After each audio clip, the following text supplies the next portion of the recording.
Welcome to our channel. Today we how to connect Dropbox to your desktop and enable offline files. Complete guide step by step clearly. Open your web browser and navigate to the official Dropbox website. Log into your Dropbox account using your email and password. Once logged in, look for the option to download the Dropbox desktop application. Click on the download link to begin the installation process. Once the download is complete, locate the installer file in your Downloads folder. Double-click the installer file to start the installation.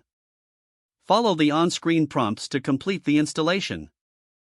After installation, launch the Dropbox application. Log into the application using the same credentials as your online account. Once logged in, you should see a Dropbox folder created on your desktop. Open the Dropbox folder to view your files and folders. To enable offline access, right-click on the files or folders you want available offline. Select the option that says Make Available Offline from the drop-down menu. The selected files will begin syncing for offline access.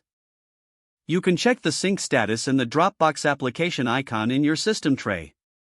If the icon shows a green check mark, your files are fully synced and available offline. To confirm offline access, disconnect from the internet and try opening a synced file. If you can access the file, you have successfully enabled offline files.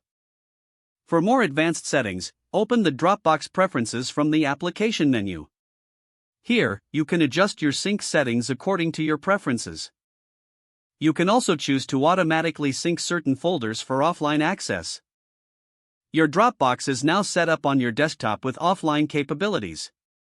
You are ready to work with your files anytime, anywhere. If the page does not load, refresh the browser or try again in a private or incognito window. Make sure you are using the correct email address, then retype it carefully to avoid small typos.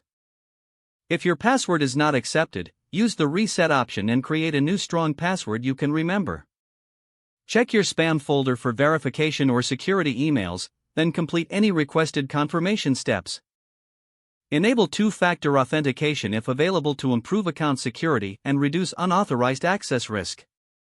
Don't forget to like this video and subscribe to our channel for more step-by-step tech guides.